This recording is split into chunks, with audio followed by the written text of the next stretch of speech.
happened in Tirana and what's happening was unthinkable until not long ago. And I have to very much thank you and thank the Institute for this amazing opportunity. And I was very surprised to hear from Mr. Rama that this is the first time in Europe. This is the best way, I think, to approach exactly the very fundamental issue of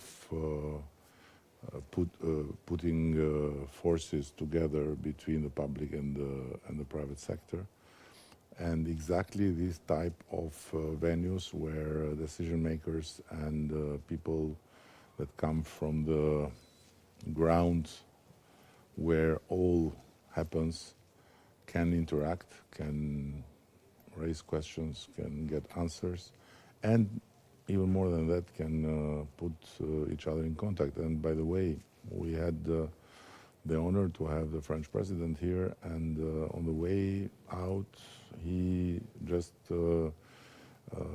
took and gave contact with 3 people.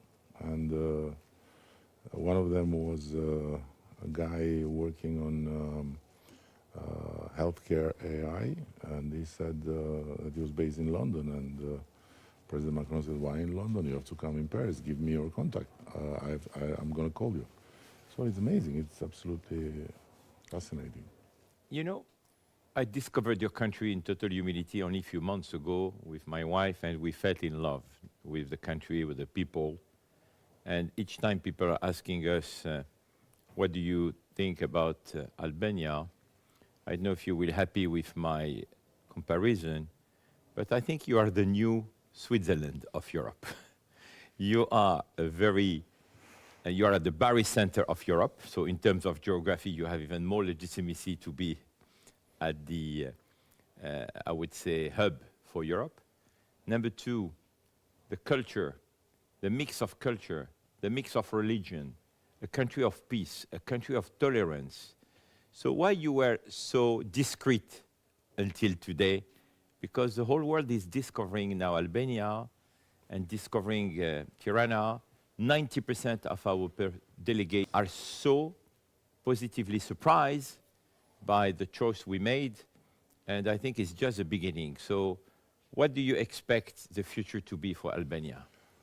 First of all, I was a bit scared when you said the new Switzerland, because on one hand, we are not, I think, able to become perfect like a Swiss watch. And on the other hand, if we would, then Albania would be terribly boring. So I prefer, let's say, a new Italy, where you find opportunities, where you find the pleasure of hospitality and of food, but where also you don't lose your smile. We have been blessed by God, but cursed by history, and we gave a big contribution to this curse, to be frank, for many, many centuries and years. And this country, where in a very small territory, 28,000 kilometers, you have 2 seas, you have mountains, you have 9 rivers, lakes, different landscape in every kilometer, is really a place to visit, is a place to stay, is a place to invest. But on the other hand, this country has suffered dramatically from stigma, and it was really very difficult to get people in Albania, because the stigma was very heavy. And then when they came, every time they came, then they said, "Wow, it's not what we expected."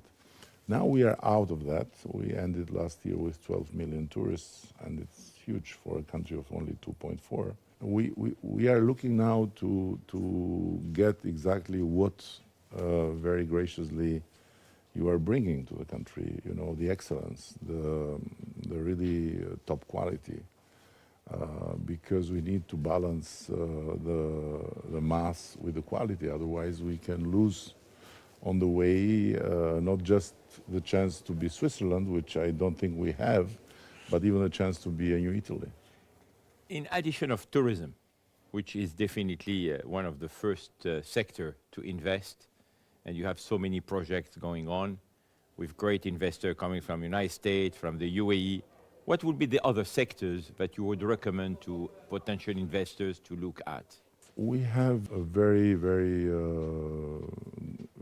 good place, I would say, geographically and politically, to do much more on energy, and we are doing. So now we are going through a very big project together with Italy and UAE for the subcable to interconnect Albania with Italy, so the two sides, let's say, of Europe through the Adriatic, and to do our best with what we have as a treasure here, the full green energy. So we are 100% renewable. The problem is too much hydro. Now we are building solar. French companies have come, and other companies have come to build more on solar. So energy is for sure one frontier. Another one is the young and skilled people of Albania that are a very good raw material, let's say, to work on the innovation. And we are having now the first tech park with very good incentives. So a lot of companies are being interested to come. And of course, in the services, then we are good. But tourism, energy, and innovation are three directions where we can do a lot more. At the Munich Security Conference a few months ago, you said EU is more E than you. It's more Europe than Union. How do you think we can fix this issue, which many people are aligned with you? So how can we make EU really united? Listen, the problem, one of the problems I see with the EU is the difficulty of coming out with a decision, because there are many doctors for one patient, and then fighting to get the diagnosis, and then fighting which is the right medicine. And somehow the EU is suffering this democratic process, but on the other hand, it has to preserve democracy by no doubt.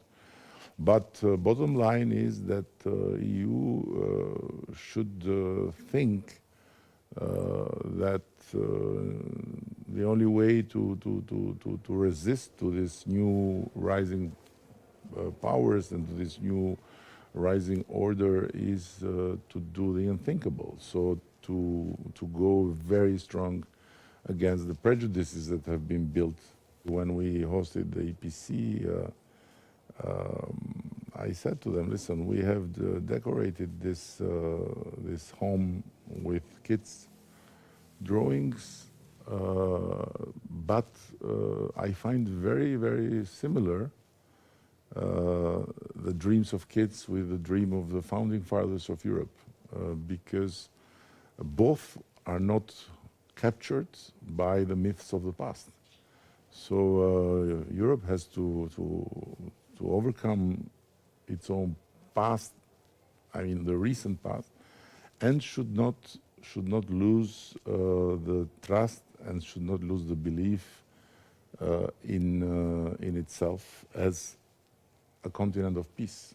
So it's good to rearm, it's good to prepare to defend ourselves, but we have to not forget that what is worth defending in Europe is not just the physical territory, but it's the soul of Europe, which is practically the soul of the world. And if we lose this soul, then we might have the most mighty army, but what are we protecting?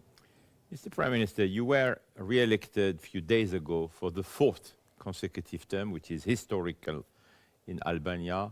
What will be your top three priorities for the next mandate?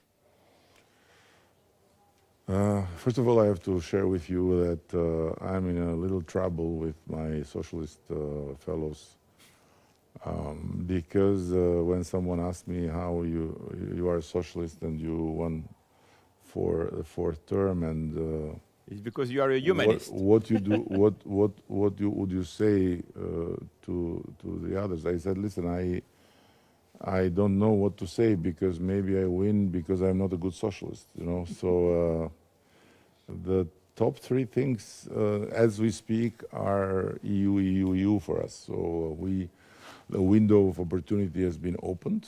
It's very sad that to open this window of opportunity, we needed Putin because it was his aggression on Ukraine that woke up everyone and turned the always very clear, but only in words, message that Europe one day will be united in action. And I hope that also the election of Donald Trump will make Europe turn in action things that need to be done. So if we succeed in that, I think the 4 mandates will be worth. Which role women are playing in the new Albania, I would say, model? Listen, when we started the campaign, I wanted the campaign to start with the women. So half of the campaign was rallies with women. We started first with the front line of women in our party, women and girls, and then we expanded. And then one day, you know, sometimes when you campaign, you can say things that you know, can be not really perfect and then can open discussion. But one day I said, listen, we are mobilizing the women because 56% of the women and girls in Albania vote for us. So this is a big force. And if we have the women, we have the first voters, then we need just half of the men because the other half are dumb. And this opened a big issue here, how we can say the other half are dumb and so on. Being stubborn by nature, I insisted and I said, listen, I believe that it's not about not voting for me, you are dumb. It's about not understanding that in this moment we need to unite to get to the EU, which is for all of us, not just for socialists or Democrats, is dumb. And this, at the end, brought us even a bigger number of women voting for us. And the men were okay. So we got half of them, a bit more than half, by the way. And we got a big majority because, and I explained, I said, every man that is smart understands that, yes, women are the driving force. And we have worked a lot about that because in this country we have had 2 phases. One, a long phase of centuries where women were treated like, and in that famous common law, which has its bright side of hospitality, there is a very dark side about women. So the woman is considered as one of the animals of the house, the livestock. When communism came, they talked about emancipation, but what they did was that they forced women to come out from their houses, they forced them to work. But communism was very much about against the femininity, against the beauty, and was about uniform. And women were depicted like men, you know, like they are strong as men. And even in the paintings, in the pictures of propaganda, you never saw a beautiful woman. Then when freedom came, we had this first wave of Miss Albania, Miss Tirana, Miss the school, even Miss the kindergarten, you know. And because it was kind of a revolt to show up the femininity, but still, of course, was not the way. So when I took the leadership of the Socialist Party, we started to put quotas. We started to invite girls and women to participate, and then we changed the whole thing, and it's very worth. You just spoke about painting, pictures. You are an artist. You are a sculptor, you are a painter. I think culture is in your blood. How this culture, which is part of your DNA, is helping you in your day-to-day job of Prime Minister? For sure, I draw during meetings, and this helps me to keep some balance. I didn't know that, but on the way I read a study, I guess from the Department of Psychology of MIT, where they looked on people that doodle during meetings, because there are a lot of people that doodle, not artists, but. And there were two findings that shocked me. You know, one is that people that doodle during meetings, they have average 30% more concentration on the topic that is being discussed. And it makes sense, because when you are sitting and you discuss and you have something else in mind, then you look, but you are elsewhere. While when your eyes and your hands are doing something apart, you focus. Automatically you are focused on what is taught. Wow. And the second finding was that 50% of the people that doodle during a meeting are less stressed from the topic that's being discussed. And this I can witness.